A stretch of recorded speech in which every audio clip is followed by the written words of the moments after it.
حضرت انس بن مالک رضی اللہ تعالی عنہ روایت فرماتے ہیں قال كنا مع رسول الله صلى الله عليه وسلم بتبوك فطلعت الشمس بيداء وبضياء وشعاع ونور لم أرها طلعت فيما مدى.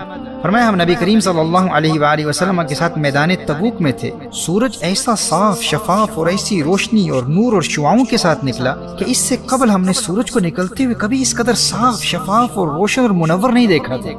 حضرت جبریل امین نبی کریم صلی اللہ علیہ وسلم کی بارگاہ میں حاضر ہوئے تو نبی کریم صلی اللہ علیہ وسلم نے ارشاد فرمایا آج سورج کی اس تیز روشنی اور نور میں اضافے اور چمکیلی شعاؤں کی وجہ کیا ہے؟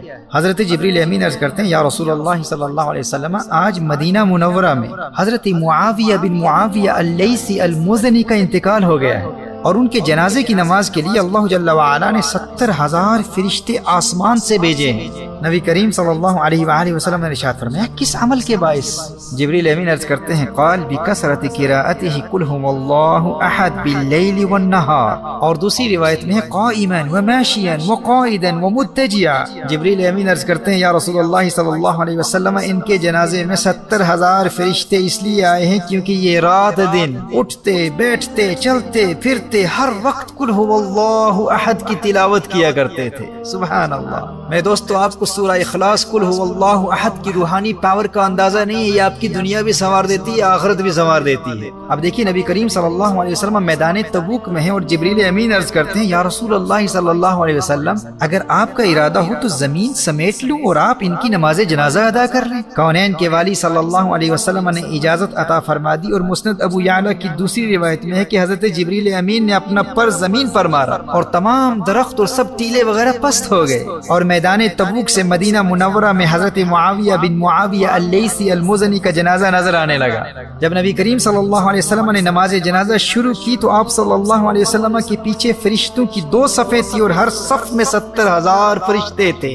محترم احبہ سورہ اخلاص کی تلاوت کی کثرت کیا کرو، یہ انتہائی مختصر سورت ہے، آپ سب کو زبانی یاد ہے لیکن آپ کو اس کی برکات اور روحانی قوت کا اندازہ نہیں ہے۔ آپ نے دیکھا کہ اس سورت کی کثرت سے تلاوت کرنے والے کو مقام کیا ملتا ہے، 70,000 فرشتے اس کے جنازے پر آتے ہیں اور اس کے جنازے کے لیے زمین سمیٹ لی جاتی ہے، اور سورہ اخلاص سے محبت کرنے والے کا جنازہ خود نبی کریم صلی اللہ علیہ وآلہ وسلم ادا کر رہے ہیں۔ صحیح بخاری اور صحیح مسلم کی ایک حدیث مفہوماً پیش کرتا ہوں۔ نبی کریم صلی اللہ علیہ وآلہ وسلم کو ایک صحابی کے متعلق اطلاع دی گئی جو سورہ اخلاص کثرت سے پڑھتے تھے۔ فرمایا اس سے پوچھو ایسا کیوں کرتے ہو؟ صحابی عرض کرتے ہیں کیونکہ یہ سورت اللہ کی صفات کا بیان ہے اور مجھے اس لیے اس کی تلاوت سے پیار ہے۔ نبی کریم صلی اللہ علیہ وآلہ وسلم نے ارشاد فرمایا اسے بتا دو تجھے اللہ کی صفات کی وجہ سے اس سورت کی تلاوت سے محبت ہے، تیری اس سورت سے محبت کی وجہ سے تیرے اللہ کو تجھ سے محبت ہے۔ سبحان اللہ۔ دوستو اگر اللہ کی محبت کے طلبگار ہو تو سورہ اخلاص سے پیار کر لو۔ اور صحیح بخاری اور ترمذی کی روایت میں یہ الفاظ بھی آئے ہیں، فرمایا حبک ایاہ ادخلک الجنہ، اس سورت کے پیار نے، سورہ اخلاص کے پیار نے تجھے جنت میں داخل کر دیا۔ صحیح بخاری اور صحیح مسلم کی ان احادیث کی روشنی میں اس سورت کا پیار آپ کو جنتی بھی بنا دے گا اور اللہ کا محبوب بھی بنا دے گا۔ نبی کریم صلی اللہ علیہ وآلہ وسلم نے ارشاد فرمایا، یہ حدیث بھی صحیح بخاری کی ہے، فرمایا مجھے قسم ہے اس ذات کی جس کے قبضہ قدرت میں میری جان ہے، یہ سورت تہائی قرآن کے برابر ہے۔ This Surah Ikhlas, which is also known as Surah Al-Tawheed, is 1/3 of the Quran, and whoever recites it thrice, whoever recites it 3 times will gain the reward of reciting the entire Quran. 3 مرتبہ پڑھ لیں مکمل قرآن پڑھنے کا ثواب ملے گا۔ مسند احمد کی حدیث ہے، نبی کریم صلی اللہ علیہ وآلہ وسلم نے ارشاد فرمایا جو اس سورت کو 10 مرتبہ پڑھ لے گا اللہ جل وعلا اس کے لیے جنت میں ایک محل تعمیر فرمائے گا۔ حضرت عمر رضی اللہ تعالیٰ عنہ عرض کرتے ہیں یا رسول اللہ صلی اللہ علیہ وسلم پھر تو ہم بہت سارے محل بنوا لیں گے۔ اور سنن دارمی کی حدیث ہے 10 مرتبہ پر 1 محل، 20 مرتبہ پر 2 محل، 30 مرتبہ پر 3 محل۔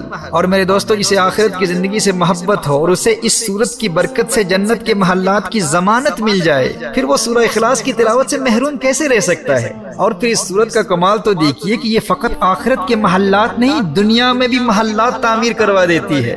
اس سورت کی تلاوت غربت و مفلسی اور بے روزگاری کا خاتمہ کر کے آپ کو مالدار اور دولت مند بنا دیتی ہے۔